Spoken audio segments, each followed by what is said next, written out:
हमारी एक्सरसाइज है 5.1 और डी एक्सरसाइज है, इसका क्वेश्चन नंबर 3 है। तो इसमें हमें दो सर्किलों में ए दिया हुआ है, बी दिया हुआ है, तो हमने कैलकुलेट करना है A cross B, B cross A और ए क्रॉस ए मालूम करना है। ये हमारे पास कार्टेशियन प्रोडक्ट है, तो हमें इनकी कार्टेशियन प्रोडक्ट्स मालूम करने हैं। तो सबसे पहले हम ए क्रॉस बी कैलकुलेट करते हैं। A cross B which is equal to, सबसे पहले हम ए के मेंबर लिखेंगे यहाँ पे जो हमारे पास है 1 2 3, फिर क्रॉस हम यहाँ पुट करेंगे सिंबल। अब हम बी का सेट पुट करेंगे जो क्या है ए बी और सी। यहाँ मैं आपको बताता चलूँ कि जब कार्टेशियन प्रोडक्ट आपने मालूम करना हो तो अगर ए क्रॉस बी है तो इसकी जो जितने भी कार्टेशियन प्रोडक्ट बनेंगे वो हम पहले बता सकते हैं कि मतलब इसके कितने एलिमेंट हैं, 3 एलिमेंट हैं, और इसके भी कितने एलिमेंट हैं, 3 एलिमेंट हैं। तो 3 मल्टीप्लाई बाई 3 आपके पास जो इसके कार्टेशियन प्रोडक्ट बनेंगे वो 9 बनेंगे। तो किसी भी ऑर्डर पे किसी भी सेट के कार्टेशियन प्रोडक्ट की तादाद उसके एलिमेंट्स को हम मल्टीप्लाई करके फाइंड कर सकते हैं कि उसके कितने कार्टेशियन प्रोडक्ट बनेंगे। अब ए क्रॉस बी में जो बन रहे हैं हमने वो लिखने हैं। A cross B is equal to, पहले हम 1 का प्रोडक्ट हर एक एलिमेंट के साथ लेंगे, जैसे कि 1 कॉमा ए, फिर 1 कॉमा बी, फिर 1 कॉमा सी। अब हमने 2 का हर एक के साथ लेना है, तो 2 कॉमा ए, 2 फिर कॉमा डालेंगे और बी, फिर इसी तरह से 2 को हम लिखेंगे सी के साथ। अब हमने 3 को हर एक एलिमेंट के साथ लेना है, तो 3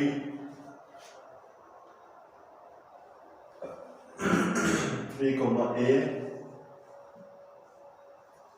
3 कॉमा बी और 3 कॉमा सी।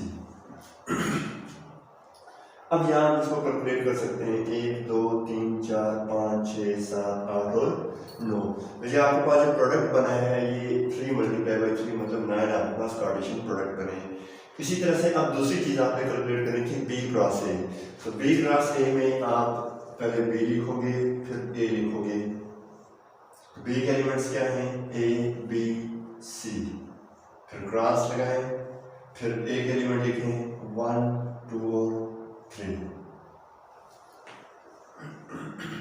अब बी क्रॉस ए में जो आपने लेने हैं तो वो भी इसी तरह से करेंगे। पहले ए को इन तीनों के साथ लेंगे, फिर बी को इन तीनों के साथ और सी को इन तीनों के साथ लेंगे। तो पहले होगा A1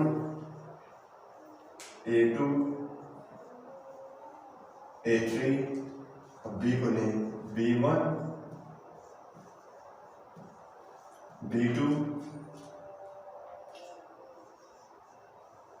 B3, अब उसके बाद आपने लेना है सी को C1 C2 एंड C3। तो यहाँ पे आपका बी क्रॉस ए भी कैलकुलेट हो चुका है। इसके बाद आपने ए क्रॉस ए कैलकुलेट करना है। ए क्रॉस ए में आपने दोनों सेट ए के ही रखने हैं, जैसे कि 1 2 3 है क्रॉस, तो दूसरा भी आपका 1 2 और 3 होगा। ए क्रॉस ए में 1 1 फिर 1 2 कॉमा 1 3। अब 2 को सबके साथ लेंगे 2 1 2 2 2 3। अब 3 को सबके साथ लें 3 1 3 2 और 3 3।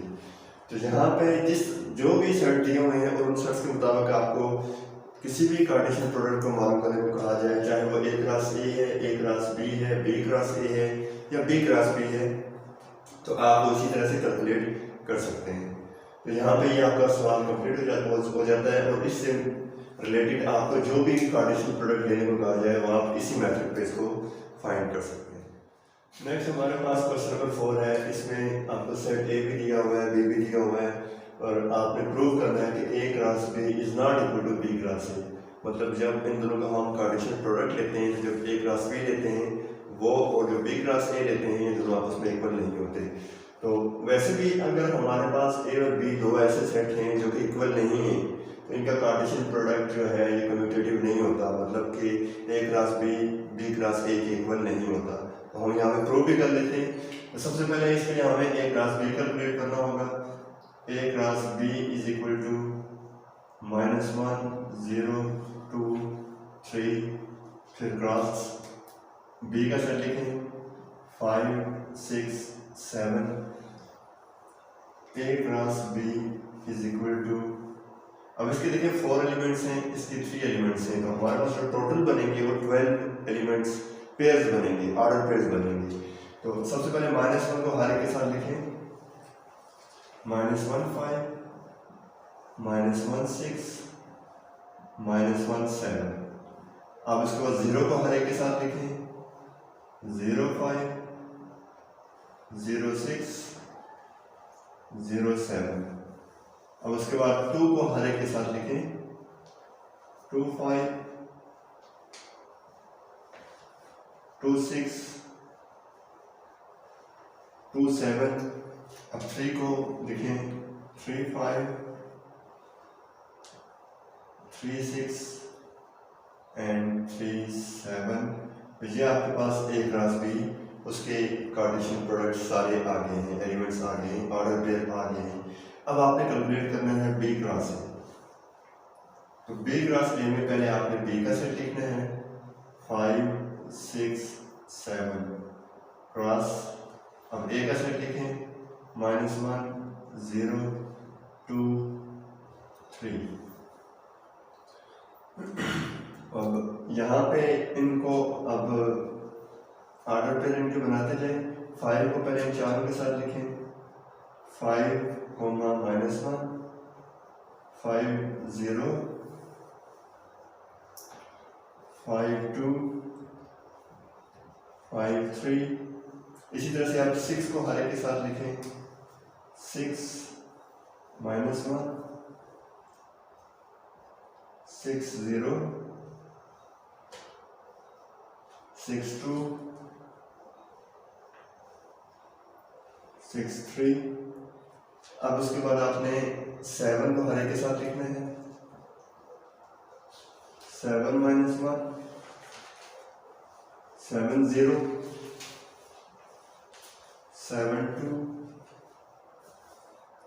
7 3। तो अगर आपने ए क्रॉस बी जो कैलकुलेट किया है इसका इक्वेशन 1 के लिए और बी क्रॉस ए जो कैलकुलेट किया है इसको आप इक्वेशन 2 के लिए।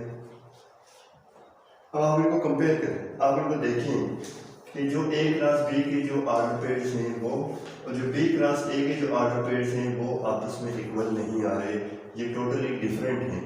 तो यहाँ इनका कार्टेशियन प्रोडक्ट लेने के बाद आपने ये प्रूव कर दिया कि जो ए क्रॉस बी है ये इक्वल नहीं है बी क्रॉस